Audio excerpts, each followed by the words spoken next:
has been the battlefield of various regional actors that also are supporting this party or other party, and they all want to keep Libya as I said, as a battlefield.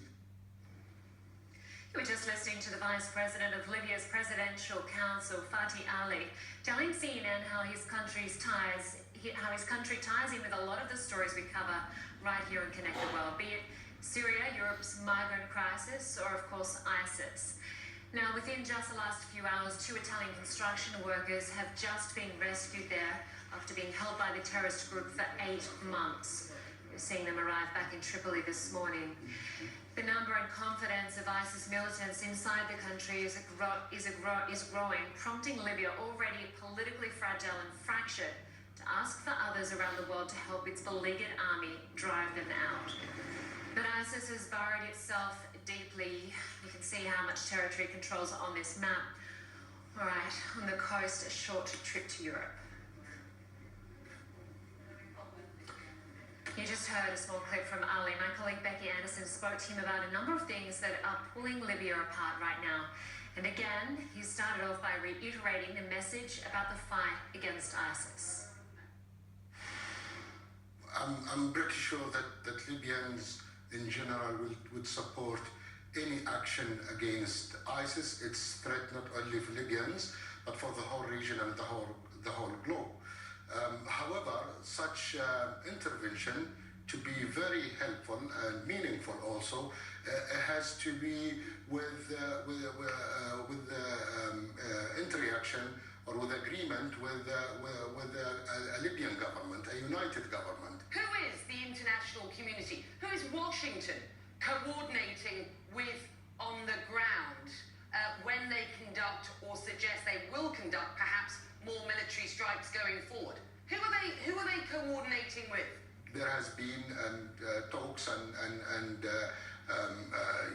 communication between the international community and the Presidential Council.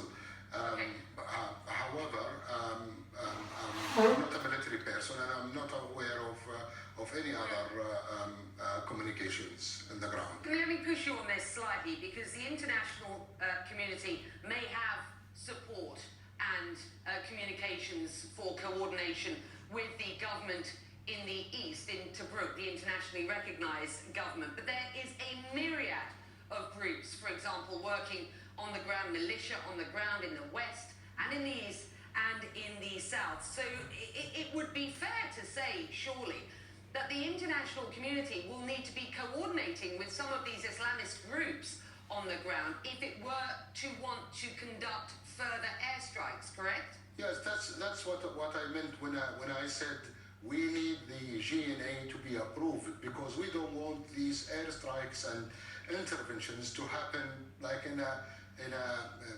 unorganized or unordered way. We're not only about fighting ISIS here, we are about uniting the country, because at the end of the day, you need to have a united command for Libyan forces or Libyan armed forces in order to defeat ISIS. Let's assume that this government is to be formed, this national unity government. Where would it be run from? Tripoli? Tobruk?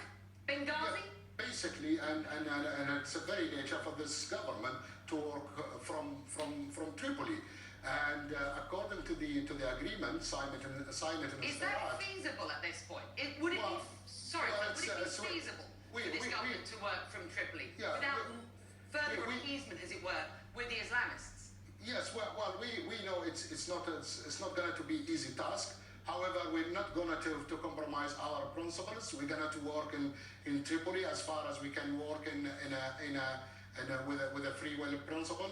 We're not going to be under the threat of militia. If we couldn't get into Tripoli, because of that, we're going to work from Benghazi, the city that has been almost liberalized now, where we have an official army there, and the government can work from Benghazi until we deal with the militia in Tripoli. Whether agreement is reached or not about a new unity government, the bargaining power lies almost exclusively, as things stand, with the Islamists in Tripoli and with the numerous militia on the ground around the country, in the west, in the east and to the south. If those militia aren't at the table, what's the point? Isn't this a doomed project from the start? Things in Tripoli are changing. We are not in the same classification of, Islamist and non-Islamist in Libya. Now, more and more Libyans and political actors, political parties came to understand that there is no future for Libya unless we have and establish the government of national accord. And they are accepting it in the east, in the west, and the south. And the full spectrum of really? Libyan politicians. That would be great to hear if that were true, but really? Yeah, yes, do you really believe that? Yeah, I really believe it. We are in a direct contact with them, and so many of them are accepting this concept.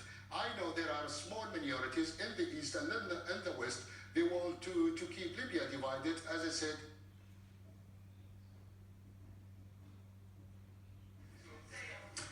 Well, still to come, Leicester City moves one step closer to achieving what many thought was impossible. We'll have a roundup of this weekend's action from the top tier of English football.